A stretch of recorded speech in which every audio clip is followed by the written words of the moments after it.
भगवान के भक्तों की चरणों की धूलि को नाभाजी महाराज बड़े सम्मान से अपने सिर पर रखने की प्रार्थना करते हैं। हरि बल्लभ सब प्रार्थों जिन चरण रेणु आशा धरी। इनमें हनुमान जी का प्रसंग चल रहा था। हनुमान जी महाराज जब लंका में गए, सीता जी से मिले,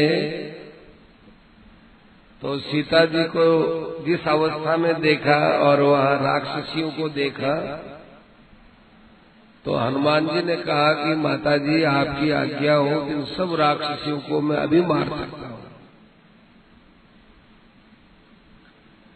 सीता जी ने कहा कि बेटा ऐसा करना अच्छे आदमियों के लिए अच्छा नहीं है। संसार में श्रेष्ठ पुरुष वे माने जाते हैं जो दूसरों के नीचे काम के बराबर अपने को नीचे नहीं ढालते। वे ऊंचे पुरुषों के समान ऊंचाई पर जाते हैं, नीचे की तरफ नहीं जाते।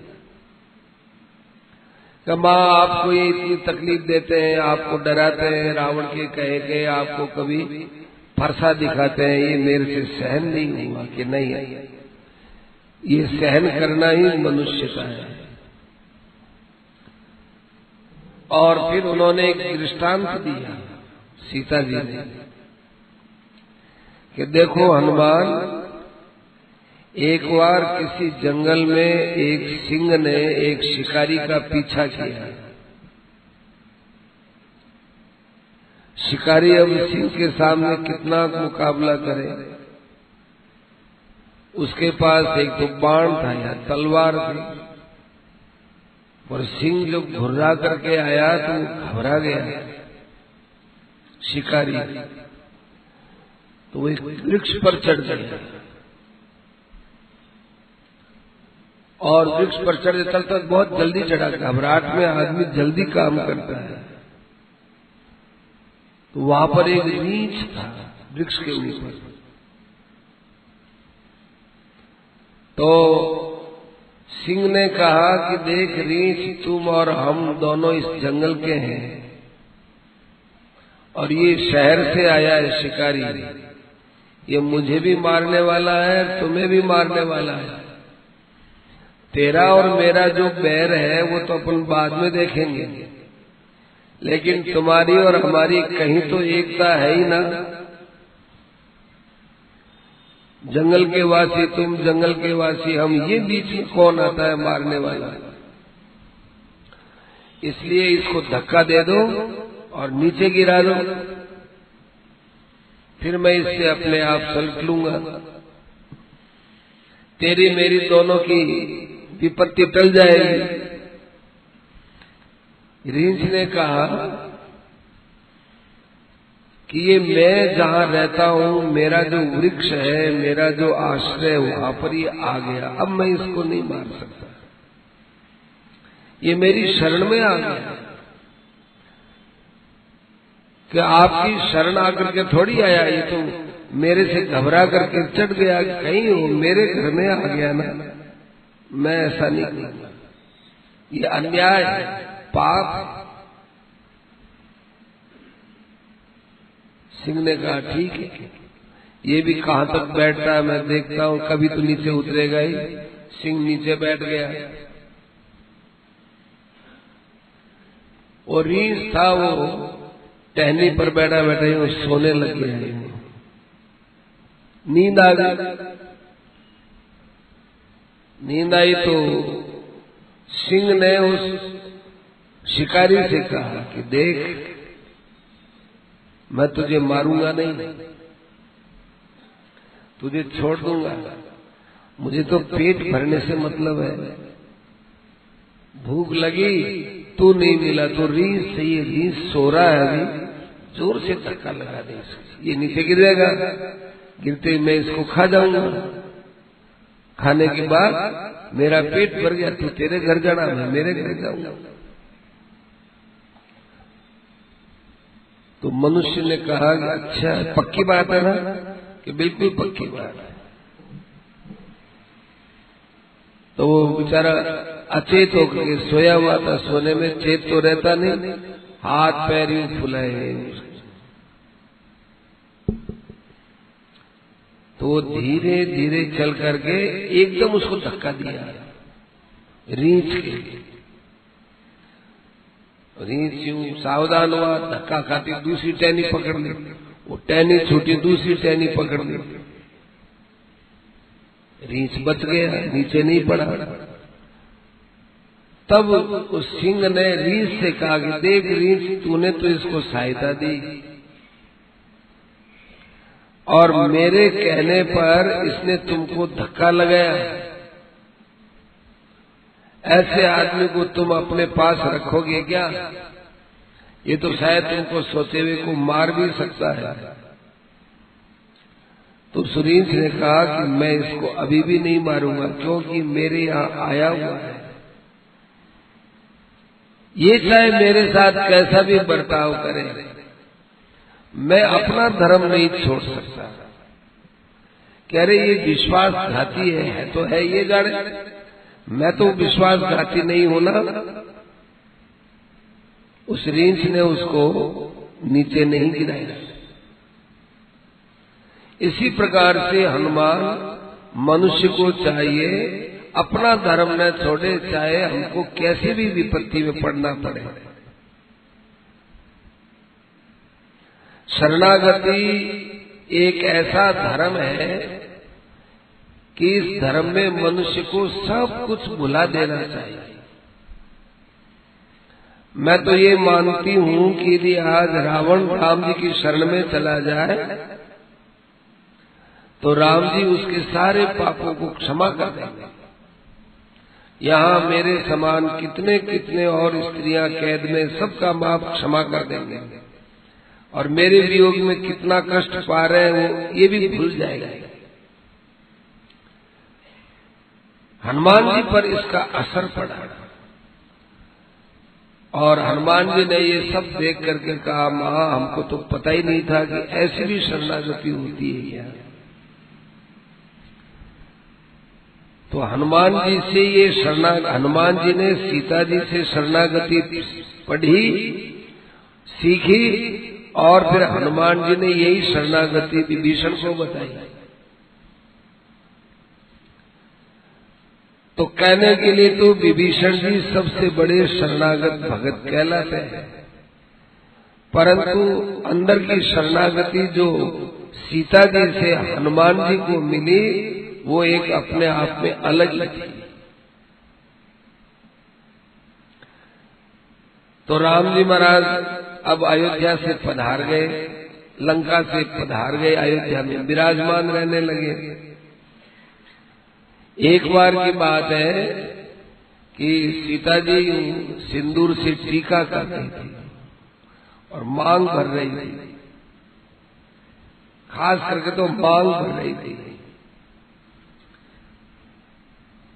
तो सीता जी से सरलता से हनुमान जी ने पूछा कि माँ ये क्या करती हो आप?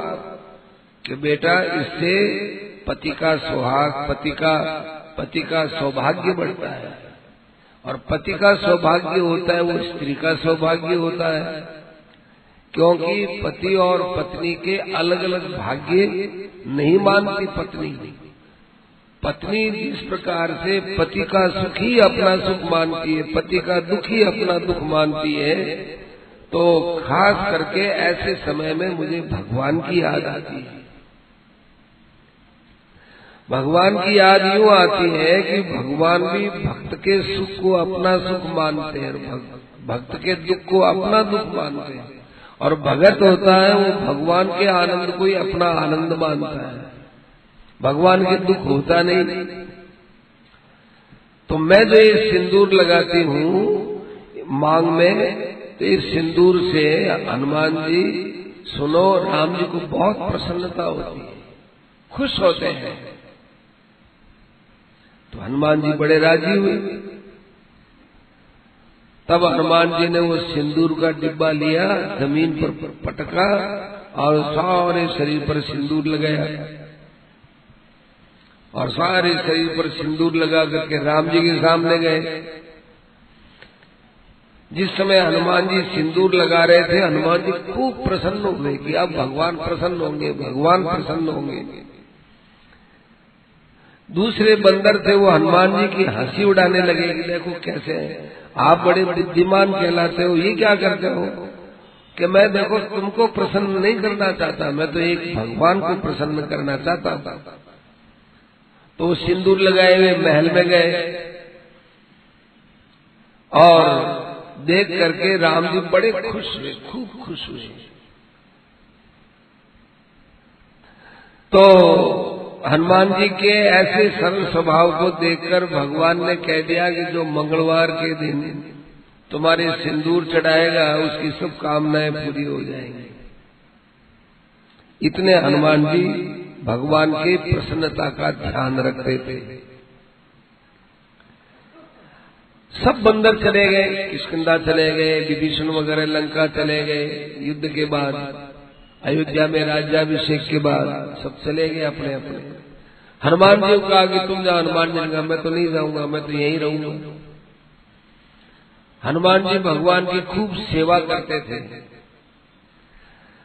तो तीनों भाइयों ने विचार किया कि देखो हनुमान जी ने वैसे भी राम जी की बहुत सेवा की है और हम लोग भी राम जी के भाई हैं, हम लोगों को सेवा का मौका कम मिलता है, तो सारी सेवा हनुमान ले लेता है। तो अब हनुमान का यहाँ क्या काम। तो सीता जी से मिलकर के उन्होंने सुबह से लेकर शाम तक की सारी सेवा अपने हाथ में ले ली। तीनों भाइयों ने ये भोजन कराएंगे, ये स्नान कराएंगे, ये अमुक काम करेंगे, अमुक काम करेंगे। सीता जी ने कह करके देखो भगवान को ये बात अच्छी नहीं लगेगी, वो हनुमान के बिना खुश नहीं होंगे कि क्यों हम खूब अच्छी तरह से सेवा करेंगे फिर कि देखो एक भाव होता है, हनुमान का एक अपना अलग भाव है। आपके भाव में तो आपके भी कमी नहीं, पर हनुमान का भाव है ना, इनको बहुत अच्छा लगता है। हनुमान की सेवा से इनका मन खुश होता है। यदि चलते हैं देख रहे हैं, यदि होता है तो ठीक है, नहीं होता है तो देखा जाएगा, नहीं देखा जाएगा। भगवान के पास ले गए लिस्ट। भगवान ने देख करके पूरी लिस्ट देख करके कहा कि अच्छा इसमें हनुमान का नाम नहीं दिया, हनुमान को कोई सेवा नहीं दी। कि महाराज अब हनुमान की सेवा की जरूरत ही क्या है, हनुमान जी तो अब किष्किंधा जाओ। सुग्रीव को राज्य मिल गया, सुग्रीव की सेवा में रहे। कहा वो हनुमान जाना चाहता है कि नहीं, वो क्यों जाना चाहेगा, वो तो नहीं जाना चाहता, वो तो आपके ही रहना चाहता है, आप भेज दो चला जाए। भगवान ने कहा देखो भाई एक बात है, जो मेरे पास आ जाता है मैं उसको भेजता नहीं हूं, अपने आप चला जाए तो अलग बात है। मैं नहीं कहता कि तू चला जाए, बैठा है तुम्हारे क्या कि ठीक है महाराज। अब जो है सबने अपनी अपनी सेवा बांट ली। सेवा में एक जम्बाई आती, उबासी आती, उबासी आई, राम जी को उबासी आई। उबासी आने पर स्वयं को भी चुटकी बजानी चाहिए, स्वयं नहीं बजाए तो पास वाला है वो चुटकी बजाए। चुटकी क्यों बजाए, उबासी आती आलस से, और उस समय मुंह फाड़ते फाड़ते फाड़ते कहीं मुंह अटक न जाए। चुटकी बजाने से यहाँ की नसें दबती, यहाँ की नसें दबने गए, यहाँ की नसों से संबंध है, तो वो ऐसा तो फटा नहीं रहता, फिर वो वापिस मुंह बंद हो सकता है। दूसरा बजाएगा तो उसका ध्यान उधर चुटकी में जाएगा। मान लो मुझे उबासी आई, इन्होंने चिटकी बजाई, मेरा ध्यान उधर जाएगा, उधर ध्यान जाते ही मेरा मुंह इतना नहीं खुल सकता, और खुद करेंगे तो यहाँ की नसों के साथ संबंध होने से मुंह पूरा नहीं खुलेगा। उबासी में पूरा मुंह खोलना भी नहीं चाहिए, उबासी में आवाज भी नहीं होनी चाहिए। उबासी आए तो मुंह खोलना, ये छूत की बीमारी है। एक को आती दूसरे को उबासी आएगी, तो देख लेना। जिसको भी उबासी करे। तो राम जी ने उबासी ली तो किसी ने चुटकी बजाई नहीं, तो मुंह खुला रह गया। मुंह खुला रह गया तो सारे राजमहल में हड़कंप मच गया कि अरे भगवान का मुंह खुला है, मुंह खुला है, मुंह खुला है, अब क्या करें क्या करें।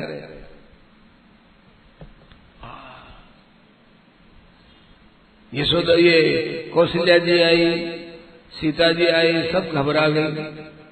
तो सब ये घबरा रहे थे ना, तो राम जी के महल के ऊपर हनुमान जी बैठे हुए थे। तो सब घबरा के कैसे जा रहे हैं।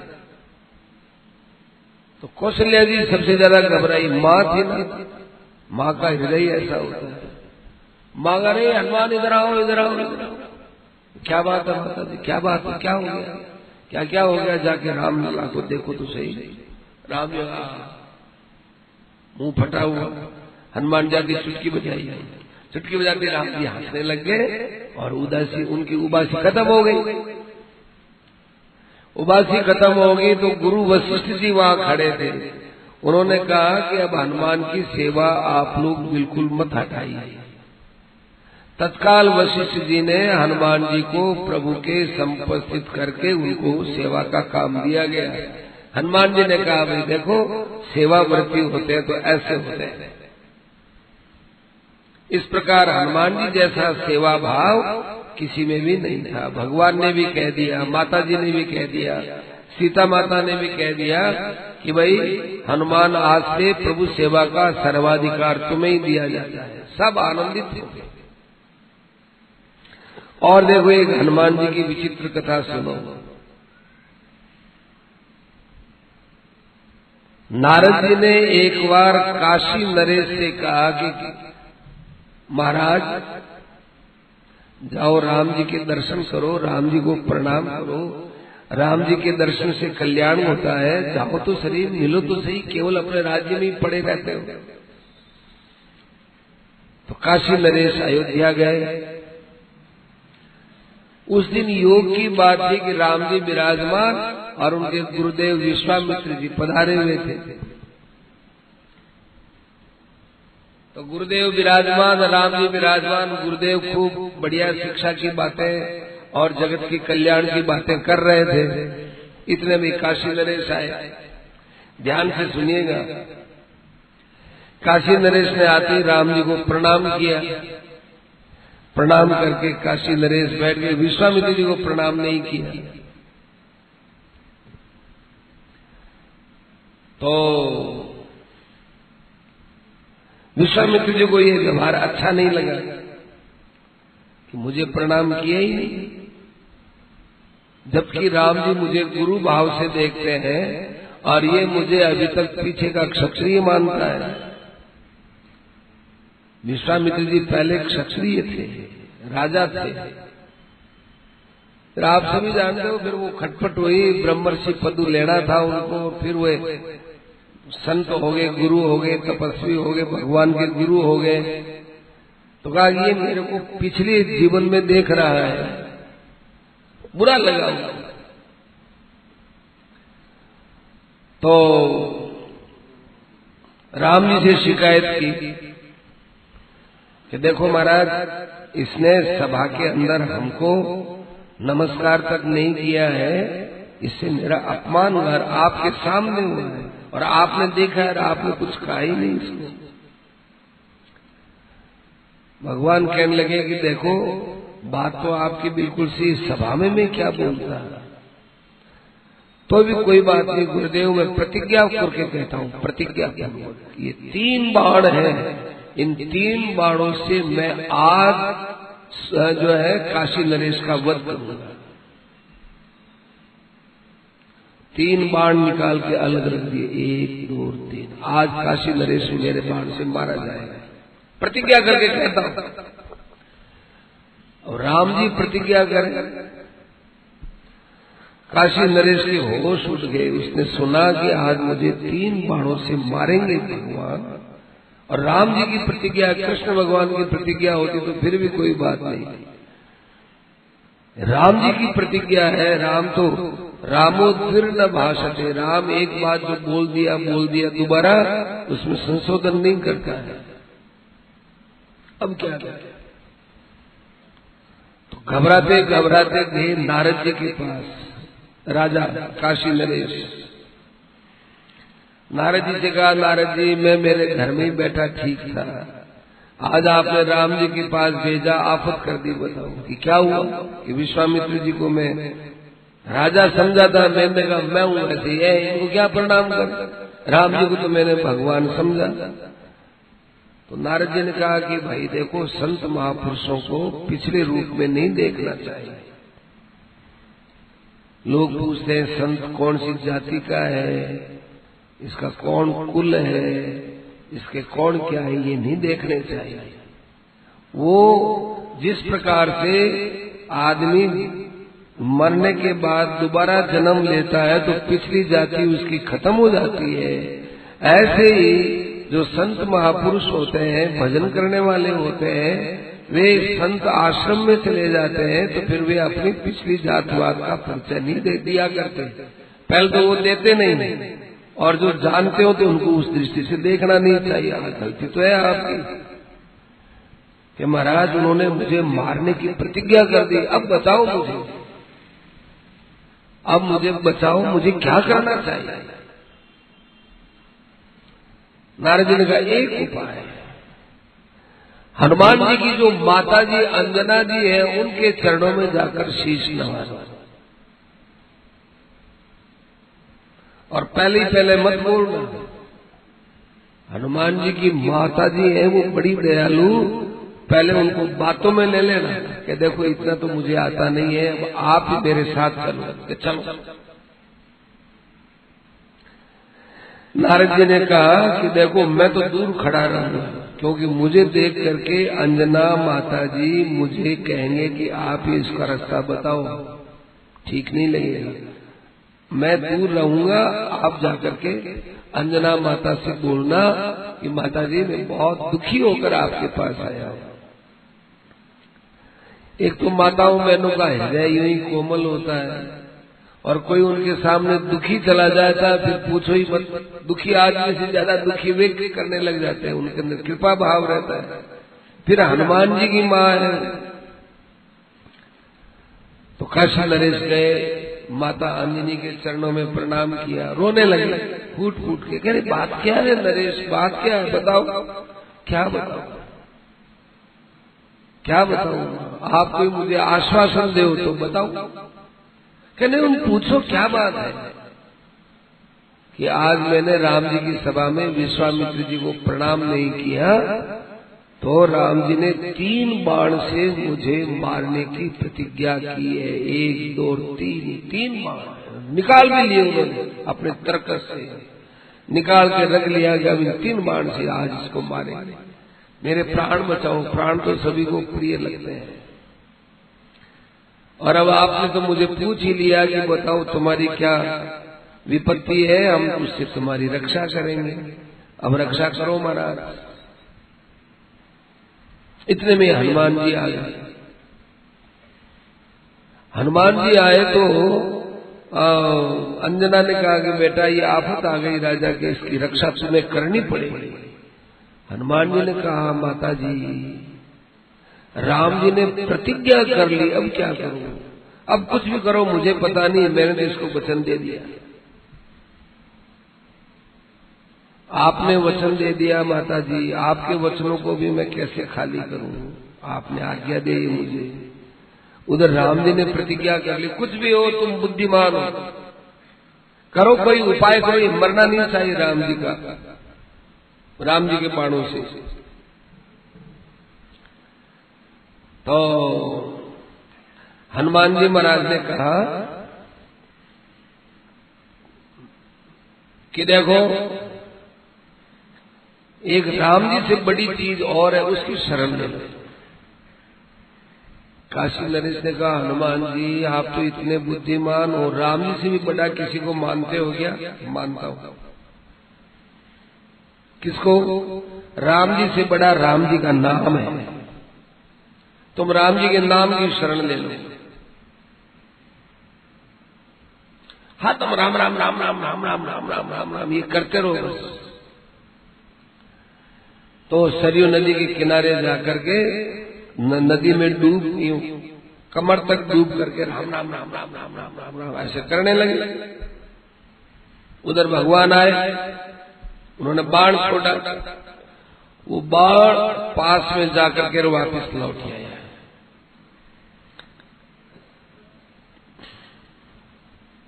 भगवान ने बाण से कहा, क्या हुआ, तू वापस कैसे लौट आया? मेरी गति नहीं ली। क्यों? कि आपका नाम लेता है। अच्छा, उसको रख दिया। दूसरा बाण, इस बाण हुआ तू जा, वो गया। हनुमान जी ने उसको सिखा दिया था पहले ही, पहला नाम, पहला बाण आए ना तो राम राम करना, दूसरा बाण आए तो जय सिया राम जय सिया राम जय सिया राम करना, और तीसरा बाण आए तो जय सिया राम जय जय सिया राम जय सिया राम जय जय हनुमान, ऐसे बोल देना। तो एक बाण तो चला गया, उसको विश्वास हो गया काशी नरेश को, अब मेरी मृत्यु नहीं होगी। दूसरा बाण आया तो जय सिया राम जय जय सिया राम जय सिया राम जय जय सिया राम जय सिया राम जय सिया राम करने लगा। तो वो बाण उनके पास ही नहीं गया, वो बाण जहां आवाज वहीं से लौट गया। भगवान कह रहे ये क्या हुआ, तू पास ही नहीं गया उसके? कि महाराज वो आपका नाम और सीता का नाम लेता है, उसके पास हम क्या करें जाकर, हम तो नहीं जा सकते उसके पास। वापिस लौट आया। अब तीसरे बाण को भगवान ने कस करके लगाया कि तू जा मेरा काम कर। वो जोर जोर से चिल्लाने लगा, जय सिया राम जय जय हनुमान जय सिया राम जय जय हनुमान जय सिया राम जय जय हनुमान, इस मंत्र का जाप करने लगे। अब तो वो बाण है वो उनके धनुष से बाहर जावे ही नहीं, धनुष की चिपक गया वो बाण, वो धनुष के चिपक गया, जावे नहीं। क्या बात हो गई कि साहब आपका नाम, सीता माता का नाम, हनुमान का नाम, बताओ मैं कैसे मारूं उसको? तीनों बाणों की दशा देखी, भगवान बड़े खुश हो गए और उसको बुलाया। और विश्वामित्र जी वहीं खड़े थे। काशी नरेश को बुला के कहा कि काशी नरेश देखो, तुम्हारे पास ये नाम की शक्ति हमारी शक्ति से भी बढ़कर पहुंच गई। किसने बताया तुमने? सच्ची सच्ची बताओ। काशी नरेश ने कह दिया, महाराज ऐसे मैं अंजना माँ के पास गया नारद जी के कहने से, फिर हनुमान जी वहां आए थे, हनुमान जी ने बताया कोई बात नहीं, पर मेरे गुरु का अपमान है वो तो है ही ना। उसी समय विश्वामित्र जी के चरणों में गिर गए। विश्वामित्र जी ने कहा, महाराज यदि आपके इस बाण से ऐसा आपका भगत मारा जाता तो इस संसार में आपकी बड़ी अपकीर्ति होती और मेरी भी बड़ी अपकीर्ति होती। मेरी अपकीर्ति होती कि देखो विश्वामित्र मान बढ़ाई का इतना लालची कि नमस्कार नहीं करने पर उसको राम जी के बाण से उसकी मृत्यु करवाई। मेरी बड़ी बेइज्जती होती। आपकी भी होती कि बेकसूर को एक प्रणाम ही तो नहीं किया था, बाण मारने की क्या प्रतिज्ञा की?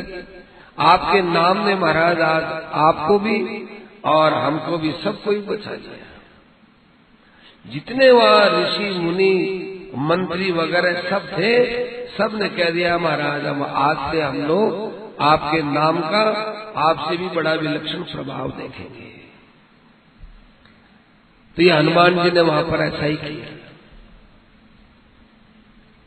एक बार की बात है, हनुमान जी महाराज को सीता जी भोजन करा रहे थे, बेटा भोजन कर। अब भोजन करने लगे। एक तो माँ भोजन कराए बच्चे को, यूं ही ज्यादा भोजन करता है, बच्चे की खुराक बढ़ जाती है माँ के भोजन कराने से। और आज कुछ हनुमान जी को करना ही कुछ ऐसा ही था, खूब खाए हुए, खूब खाए। भगवान के यहाँ रसोई के अंदर जो कुछ भोजन था सब चौका खाली होता चला गया। जानकी जी ने देखा कि क्या करें, ये मना ही नहीं करता है। तो फिर जानकी जी ने हनुमान को गौर से देखा। गौर से देखा तो हनुमान जी शंकर की तरह प्रतीत हुए, साक्षात शंकर के दर्शन हुए। शंकर के दर्शन हुए, देखा कि अब ये तो शंकर तो सब संसार को चाटने वाले। तब उन्होंने सिंदूर लेकर के और हनुमान जी के यहाँ सिर पर लिख दिया ओम नमः शिवाय। ओम नमः शिवाय लिख दिया। लिखते ही बड़े प्रसन्न होकर कहने लगे माँ हम तृप्त हो गए। सीता जी ने कहा कि तू तो तृप्त हुआ कि नहीं हुआ, मैं तेरे अंदर एक अद्भुत शक्ति का दर्शन करके बड़ी तृप्त हो गई, बड़ी तृप्त हो गई। और सुनो हनुमान जी की बात।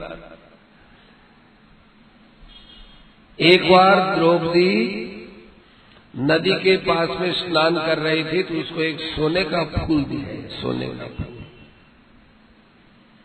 वो एक फूल वहां पर तिर रहा था तो उसने वो सोने का फूल ले लिया, स्नान वगैरह करके और अपने पतियों के पास आई। ऐसा सुंदर फूल देखा, सबने कहा कहां से लाई आप?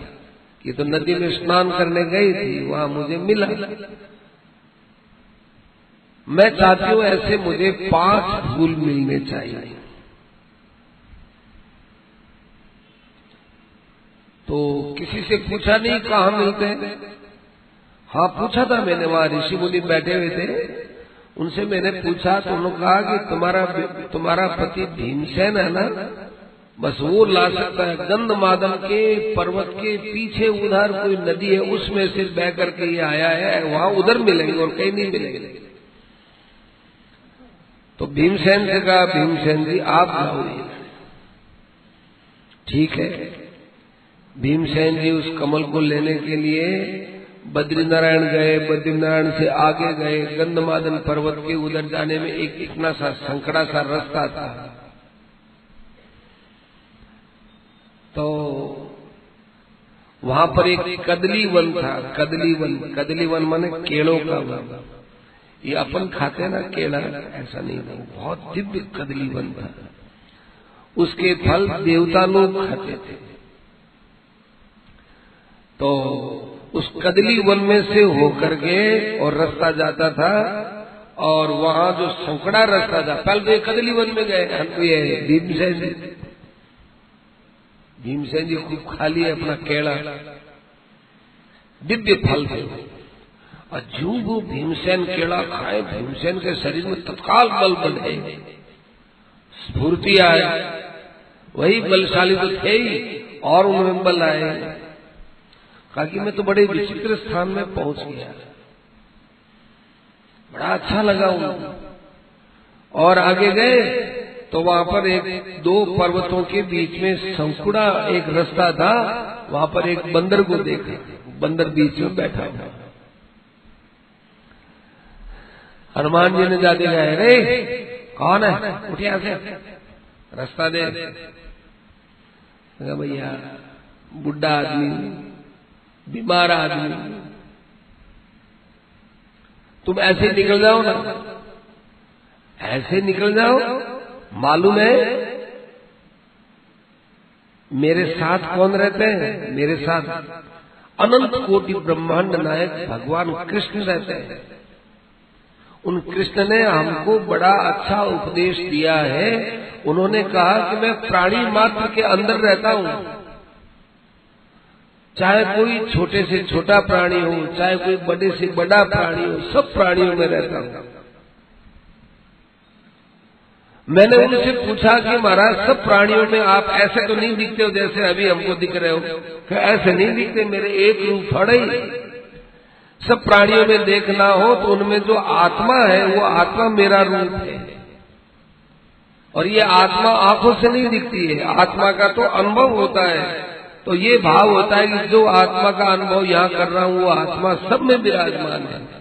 इस दृष्टि से मैं सबके अंदर भगवान को देखता हूँ। तो तेरे अंदर भी भगवान है, तुझे लांग के जाऊंगा, ये भगवान को लांगने के समान हो जाएगा।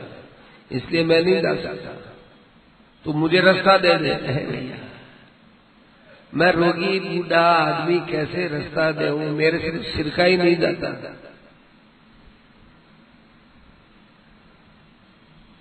अरे तुझे पता नहीं, तू मुझे कहता है पूंछ उठाओ एक तरफ कर दो, मैं कौन हूं मालूम है? तेरे ही बंदर जाति में एक हनुमान नाम का बंदर हुआ था।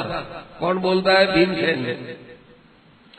तुम्हारी जाति में एक हनुमान नाम का बंदर हुआ था, सुना है नाम?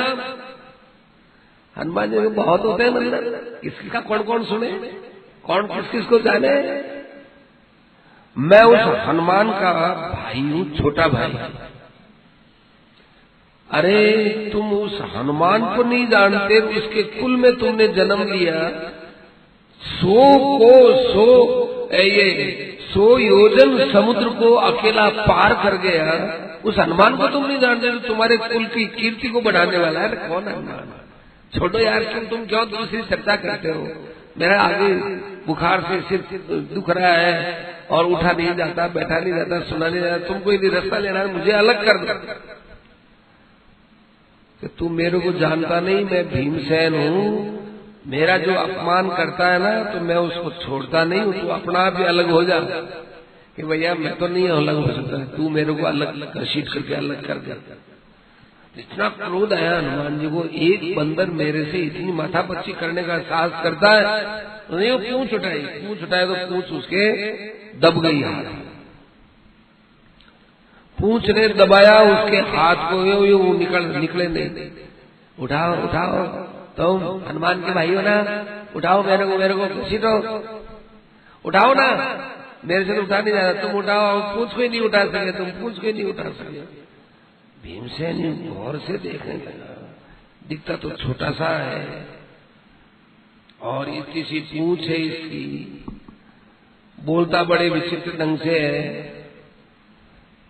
उठाओ,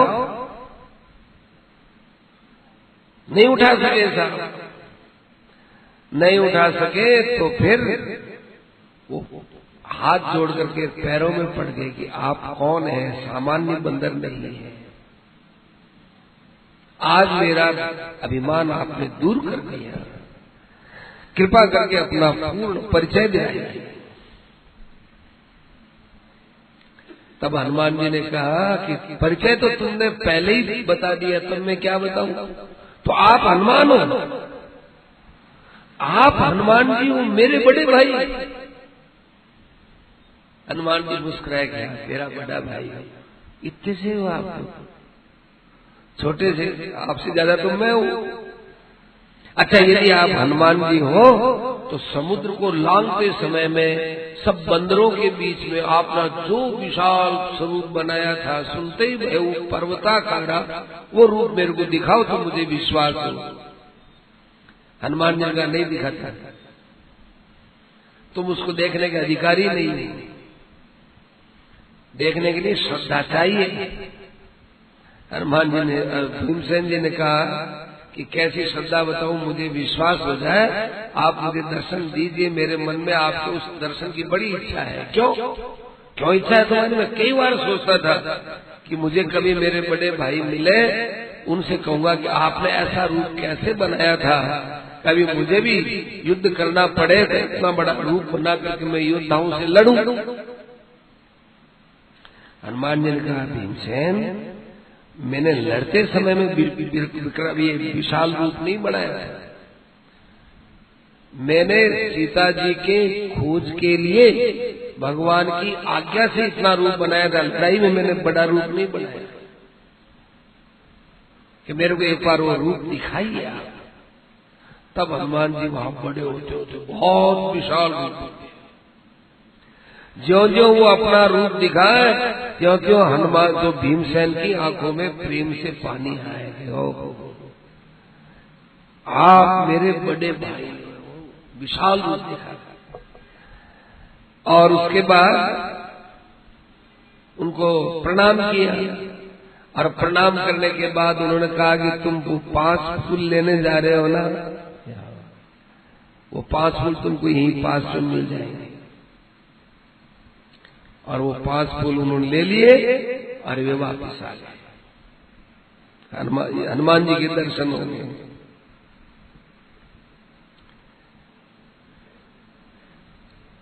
ऐसी इससे मिलती जुलती एक कथा और आती है।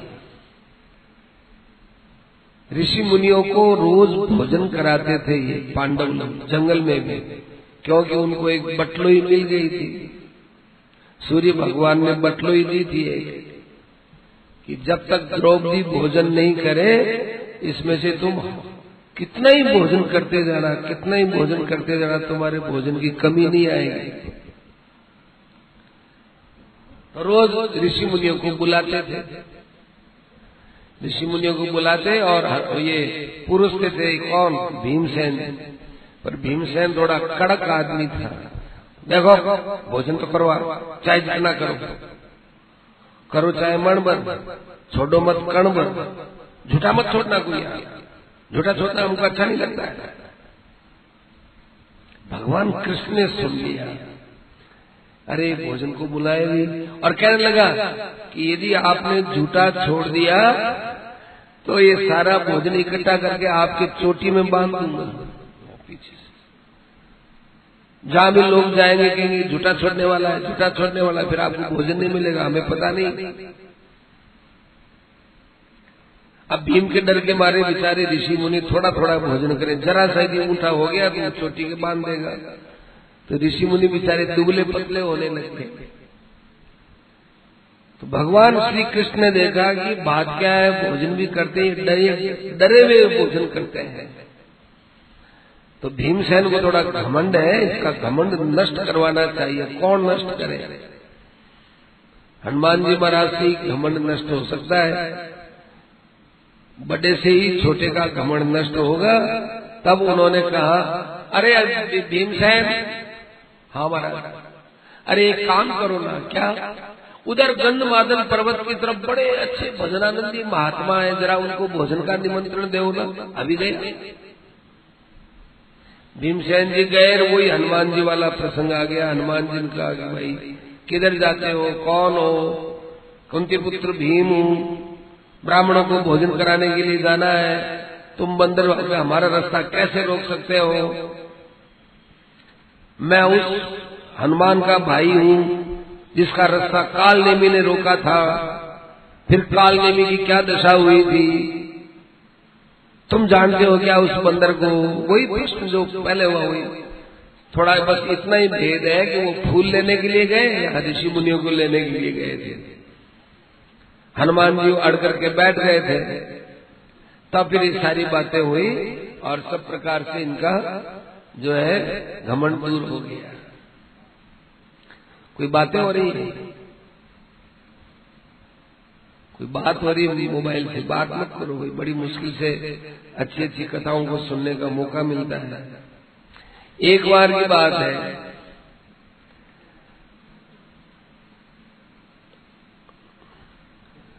अर्जुन ने भगवान कृष्ण से कहा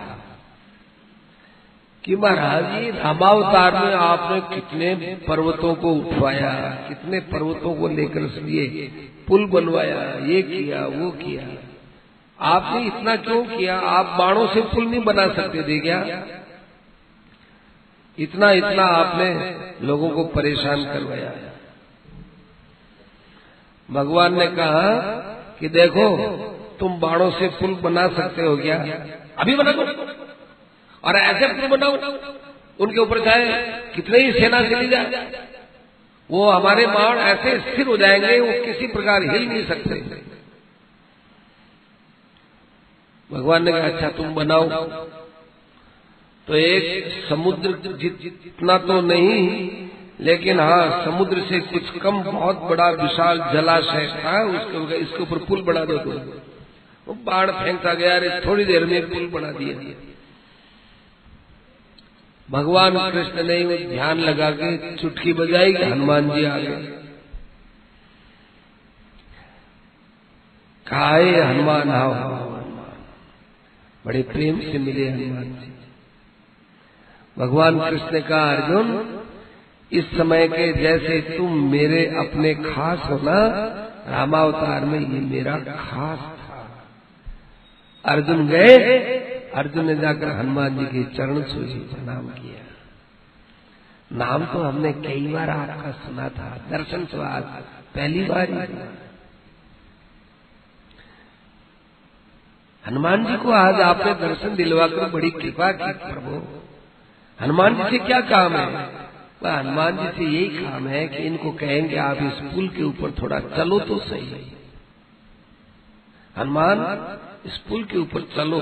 ये हमारे अर्जुन ने बड़े युद्ध कौशल, बड़े अच्छे अच्छे बाण लगा करके बड़ी कुशलता से बनाया है, जरा तुम इसका उद्घाटन कर दो चल करके। तो हनुमान जी ने जो ही पैर अपना एक चरण रखा, चढ़ चढ़ चढ़ चढ़ टूटने लग गया, नीचे बैठ गया। अब नीचे बैठने लग गया तो थोड़ी देर में भगवान के पीठ में खून आया है। अर्जुन ने कहा महाराज जी खून कैसे आया, पीठ में खून कैसे आया? क्या अर्जुन क्या बताऊं, मुझे हनुमान का भी मान रखना है और तेरा भी मान रखना है। तूने कहा कि ये मेरे बाण किसी प्रकार से हिलने वाले नहीं है, तो हनुमान का पैर रखना व्यर्थ हो जाता। तो हनुमान के पैर रखते ही ये बाण नीचे गए, और पूरे नीचे इसलिए नहीं गए कि मैंने कछुए के रूप में इन बाणों को धारण किया, तो बाणों की नोक मेरे यहां लग गई, उसका खून आ रहा है। और यदि मैं वहां कछुआ का रूप बना करके तेरे बाणों को नहीं सहन करता, तो ये हनुमान तो पूरी ताकत से चल रहा था, वो रसातल में चला जाता। अब एक बंदर से तेरे ये दशा है, तो औरों की क्या होगी? प्रणाम किया, भगवान को प्रणाम किया अर्जुन ने, और हनुमान जी वहां से अदृश्य हो गए।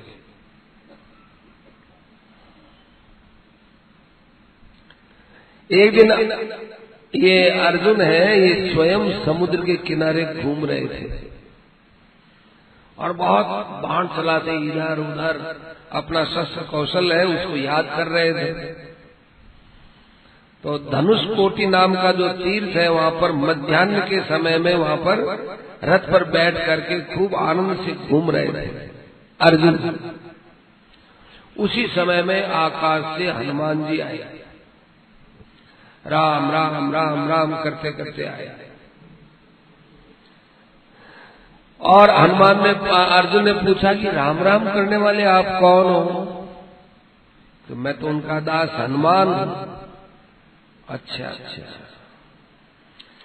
हनुमान जी आप तो समुद्र को लांग गए थे ऐसा सुना, बाकी लोगों ने यहाँ पर पुल बनाया, ये पुल बना के क्या किया? ये कि इतना परिश्रम करना पड़ा, तुम्हारे यहाँ कोई बाण चलाने वाले नहीं थे क्या? अजी हमारी सेना इतनी ज्यादा थी कि वो बाणों से छूट जाती, ऐसा तो नहीं हो सकता। बाण से यदि रामचंद्र जी पुल बनाते तो ऐसा नहीं होता। और यदि बंदरों के भार से पुल टूट जाए तो फिर धनुर्धारी हुआ ही क्या?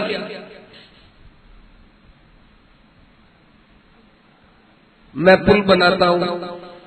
पुल बनाया, हनुमान जी ने अपने पैर के अंगूठे से उसको दबा दिया। अच्छा, उससे पहले एक शर्त हुई। शर्त ये हुई, अर्जुन ने कहा कि देखो मैं पुल बनाता हूं, यदि तुम्हारे पैर रखने से वो टूट जाता है तो मैं अग्नि में प्रवेश करूंगा, मर जाऊंगा। हनुमान जी ने प्रतिज्ञा की कि यदि मेरे अंगूठे से तुम्हारा पुल नहीं टूटेगा तो मैं तुम्हारी युद्ध में सहायता करूंगा, और जिस रथ पर तुम बैठोगे उसके ऊपर मैं बैठा रहूंगा। तो वो पुल टूट गया। पुल टूट गया तो अर्जुन का मुंह उतर गया। अब अर्जुन वहां चिता वगैरह बनाने लगा, सब जगह हाय त्राई मच गई। हाय त्राई मची तो भगवान ने देखा कि अर्जुन तो अपनी बात का पक्का है। तो भगवान कृष्ण वहां पर एक छोटे से बच्चे बनकर आए, बटुक आकर कहने लगे चिता क्यों बना रहे हो? अरे हट। अर्जुन बोलता है हट, छोटा सा बच्चा मेरे से पूछता है, अपनी प्रतिज्ञा के लिए क्षत्रिय अपने तलवार से अपना सिर उतारने में गौरव समझते हैं। बालक, तुम क्या जानो हमारी क्या बात है? कि नहीं, मैं चिता नहीं बनाने दूंगा। मैं पूछूंगा कि तुम ये किस बात को लेकर के चिता बना रहे हो, मेरे से क्या पूछते हो? ये बंदर राय से पूछो। हनुमान जी से पूछा कि वानर, तुम दोनों कौन हो? भगवान बोल रहे हैं, तुम दोनों कौन हो, क्या बात है? कहा कि देखो ब्राह्मण बालक बटुक, हम दोनों में ये शर्त हुई थी। कि क्या शर्त हुई? यदि ये पुल बनाए और टूट जाए तो ये चिता में प्रवेश करेगा, और यदि न टूटे तो मैं इसके युद्ध के अंदर ध्वजा में जाकर बैठूंगा। तो मेरे पैर से इसका पुल टूट गया, अब ये चिता में जा रहा है, हम क्या करें? किसने प्रतिज्ञा की? इसने प्रतिज्ञा की। किसके सामने की? मेरे सामने की। अरे तुम भी तो प्रतिज्ञा करने वाले हो और ये भी प्रतिज्ञा करने वाले, कोई साक्षी तो चाहिए। किसके सामने की? प्रमाण क्या है इसका? प्रमाण लाओ। यहां तो कोई नहीं था, हम दो ही थे, दो की प्रतिज्ञा मानी नहीं जाती। प्रतिज्ञा के अंदर तीसरा साक्षी होना चाहिए। साक्षी अंत में निर्णय देता है कि ना जाओ चिता बनाओ, तब चिता बनाई जाती है। ये चिता बनाना तो आत्महत्या करने के समान है, हम आत्महत्या नहीं करने देंगे। कोई भी पंचायती होती है, उसमें एक तटस्थ आदमी रहता है, बीच का आदमी रहता है, उसके सामने तुम्हारे सामने कोई नहीं, तुमने कैसे प्रतिज्ञा कर ली? वो प्रतिज्ञा मानी नहीं जाती, वो शर्त भी नहीं मानी जाती। लिखापढ़ी है? लिखापढ़ी भी नहीं है। अर्जुन ने कहा कि क्षत्रिय का जो वचन होता है वो लिखापढ़ी और साक्षी से बढ़कर होता है। नहीं होता, कोई न कोई जीवित साक्षी चाहिए। अच्छा, दशरथ जी ने कैकेयी को वरदान दिया तो साक्षी थे ना, सारी अयोध्या साक्षी है। तब राम वन में गए ना, गुरुजनों के सामने गए ना, और जनक जी ने प्रतिज्ञा की कि मेरा कोई धनुष तोड़ेगा उसके साथ सीता का विवाह करूंगा, तो सब लोगों के सामने की ना, अकेले कोई प्रतिज्ञा की हो तो बताओ। इसलिए तुम दोनों का ये प्रतिज्ञा का जो खेल है वो तो खत्म, अब नए ढंग से प्रतिज्ञा करो। कौन बोल रहे हैं? कृष्ण भगवान।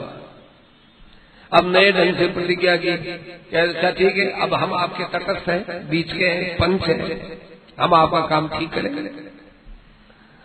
अब हम बोलते हैं यदि अर्जुन बाण बनाता है, बाण से पुल बनाता है, और यदि वो टूट जाता है तो अर्जुन चिता में प्रवेश करेगा, और नहीं टूटता है तो ये बंदर अर्जुन के रथ में जाकर ध्वजा में बैठेगा। ठीक है, हम पंच हैं। अर्जुन ने दोबारा पुल बनाया तो भगवान ने क्या किया? अपना सुदर्शन चक्र था वो उस पुल के नीचे रख दिया, किसी को पता नहीं चला, दोनों को ही। और हनुमान जी ने अब की बार जोर से यूं पैर रखा, वो इतना सा भी नहीं हिला। धनुष बाण था, वो हिला नहीं, ज्यों का त्यों बाण। हनुमान जी खूब चले, नाचे, कूदे, कुछ नहीं हुआ। हनुमान जी ने पूरा जोर लगाया। हनुमान जी बात क्या है? वही अर्जुन है, वही बाण है, और अभी थोड़ी देर पहले तो ये टूट गया था पुल, अब बिल्कुल नहीं टूटता, हिलता भी नहीं है। बात क्या है? ये बटुक कौन है? हनुमान जी आए तो देखने लगे कि जी आप कौन है? आप कोई साधारण बटुक नहीं है, कोई न कोई विलक्षण है। बटुक ने कहा भाई हम तो आपका निर्णय करने के लिए आए। तो जो हनुमान जी के अंदर विशेष श्रद्धा हुई और अपने अंदर राम जी का ध्यान करके देखने लगे, अरे साक्षात भगवान कृष्ण पधारे हैं। हनुमान जी महाराज ने प्रणाम किया और कहा कि आपने मुझे त्रेता के अंदर ये कहा था कि हनुमान द्वापर युग के अंदर जब मेरा अवतार होगा तो मैं तुम्हें कृष्ण रूप से दर्शन दूंगा। आज आपने दर्शन देकर मुझे कृतार्थ कर दिया।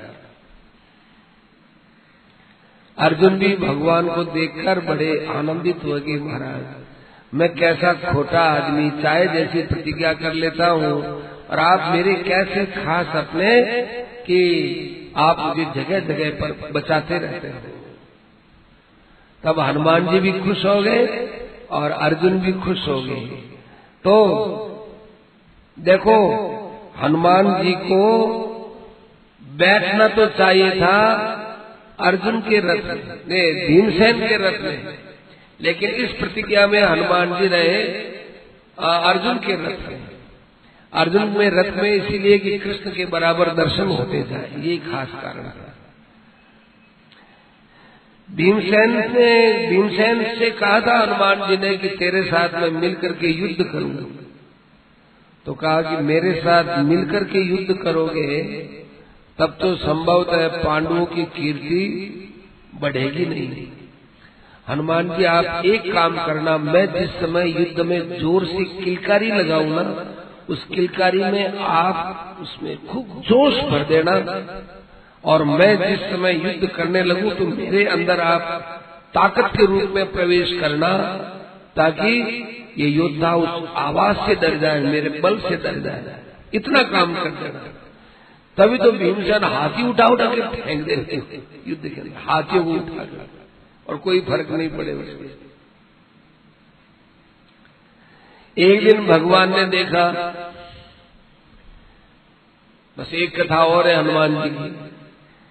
एक दिन हनुमान जी ने भगवान कृष्ण ने देखा कि मेरे द्वारिका में मेरे महल का वातावरण बड़ा गंदा हो रहा है, घमंड हो रहा है। सत्यभामा जी को घमंड हो रहा है कि मेरे समान सुंदर कोई दूसरी स्त्री नहीं है। सुदर्शन चक्र को घमंड हो रहा है कि मेरे समान किसी का भी तेज नहीं है। और गरुड़ जी को अभिमान हो गया कि मेरे जैसा कोई दूसरा वेगशाली भगवान के पास कोई नहीं है।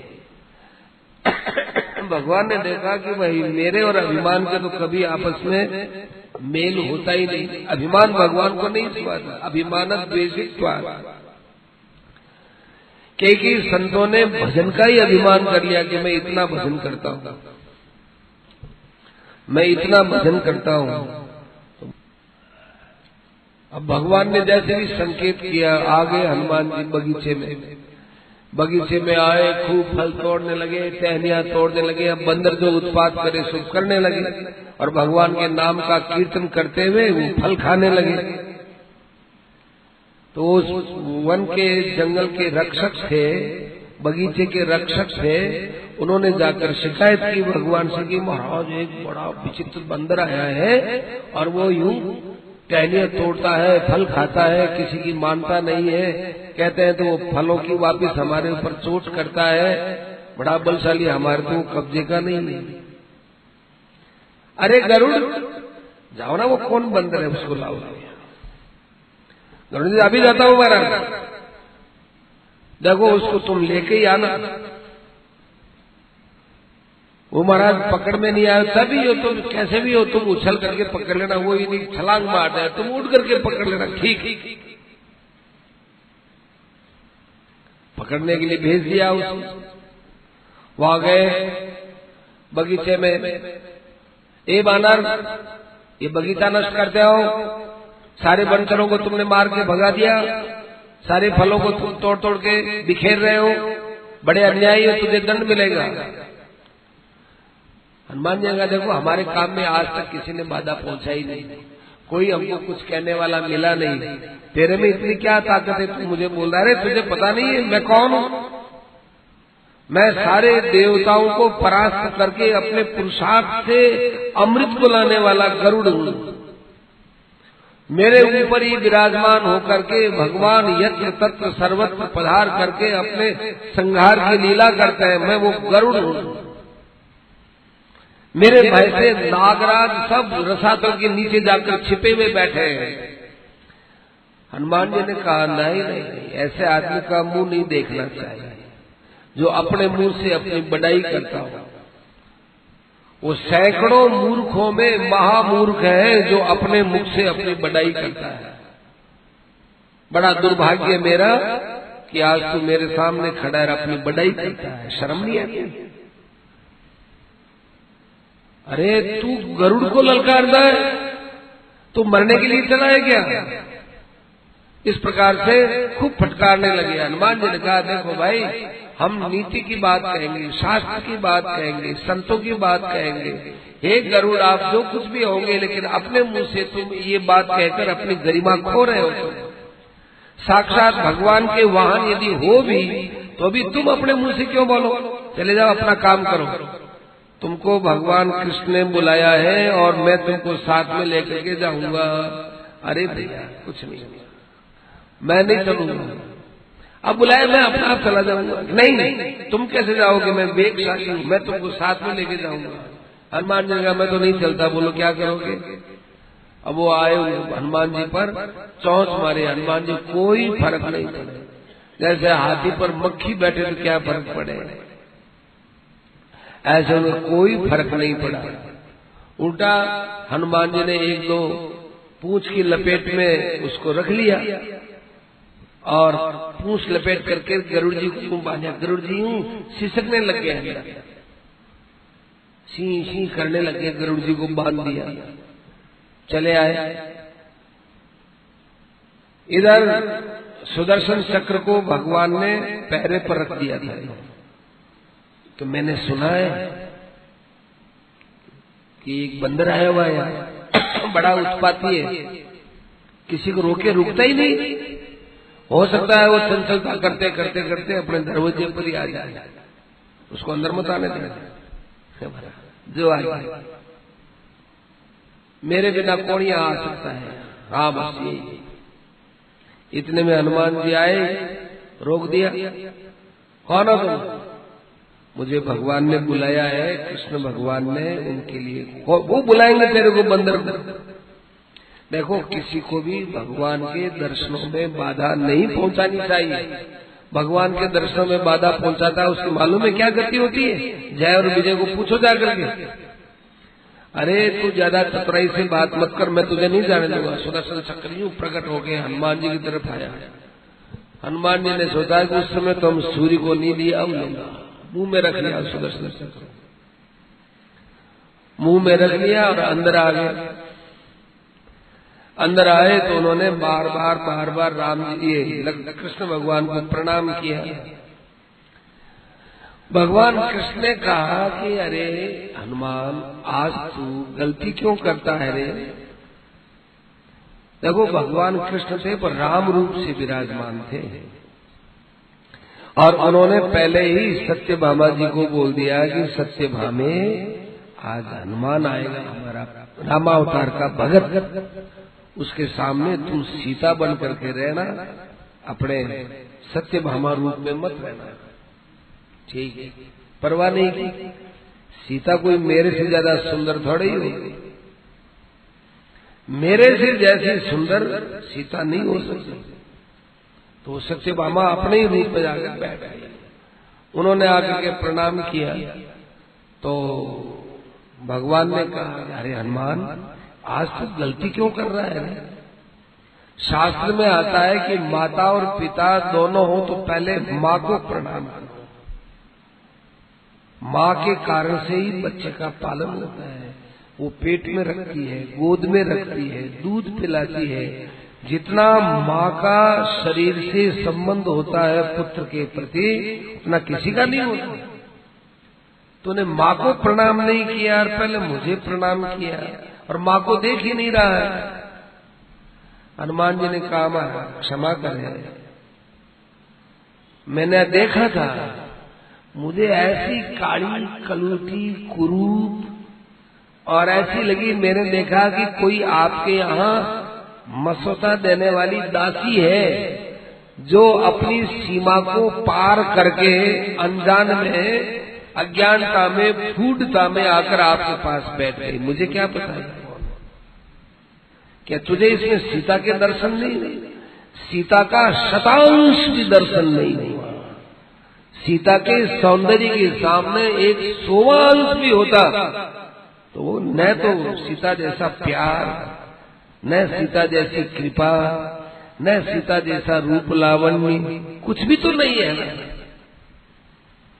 सत्यभामा जी उठ करके चली गईं और आंखों में जल लिए हुए इतना अपमान का अनुभव की, तो फिर वो सीता जी के शरण में गई। हे सीता जी, आप जैसी भी हो मेरे अंदर पधारो पधारो, मेरी बेइज्जती हो रही है। थोड़ी देर में वापिस आई, हनुमान जी उछलने लगे, अब मेरी माँ आई है, अब मेरी माँ आई है। आकर के सीता जी, सत्यभामा जी बैठी, तब तक खड़े रहे हनुमान जी। फिर उनके चरणों में बार बार प्रणाम किया, माता जी आज आपने मुझे देरी से दर्शन क्यों दिए, क्या बात हो गई, मुझसे कोई गलती हो गई क्या? भगवान ने कहा कि अच्छा एक बात बताओ, तुम्हारे पास गरुड़ जी को हमने भेजा था, गरुड़ जी कहाँ रह गए, वो तो आए ही नहीं। महाराज गरुड़ जी बहुत ज्यादा 3-5 करने लगे। गरुड़ जी अपना इतना अहंकार बताने लगे, हम ऐसा है हम ऐसा है।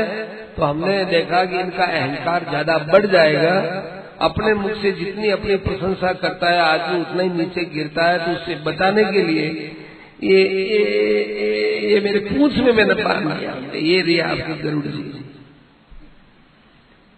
भगवान ने कहा गरुड़ जी क्या बात है? गरुड़ जी ने सिर नीचा कर लिया, कहीं अपने इतना घमंड करोगे? आप नहीं करोगे। फिर कहा वो सुदर्शन चक्र ने आपको रोका नहीं? रोका महाराज, वो कहा है अपने लोग जैसे कोई सौंफ खाते हो, इलायची लेते हो, उसका कोई दाना है, लौंग है, वो यहाँ रख लेते हैं ना, ऐसे उन्होंने उस सुदर्शन को रख रखा। वो ये रे सुदर्शन जी, मुंह में से निकाल कर, सुदर्शन जी तुम तो बड़े तेज हो, तुम्हारी धार बड़ी तेज, तुम्हारी चमक बड़ी तेज, तुम्हारी शक्ति भी बड़ी तेज, क्या हो गया? साहब सब कुछ खत्म हो गया। तो देखो ये सब मेरी लीला थी, आज के बाद से ऐसा नहीं करना चाहिए। इसके बाद इन सब लोगों का अभिमान दूर हो गया। ऐसी ऐसी हनुमान जी महाराज की अनेक कथाएं थी। अब कल से जामवंत जी की कथा बताएंगे। जय जय सीतापते रामा, जय जय राधे घनश्यामा, जय जय सीतापते रामा, जय जय राधे घनश्यामा, जय जय सीतापते रामा, जय जय राधे घनश्यामा, जय जय सीतापते रामा, जय जय राधे घनश्यामा।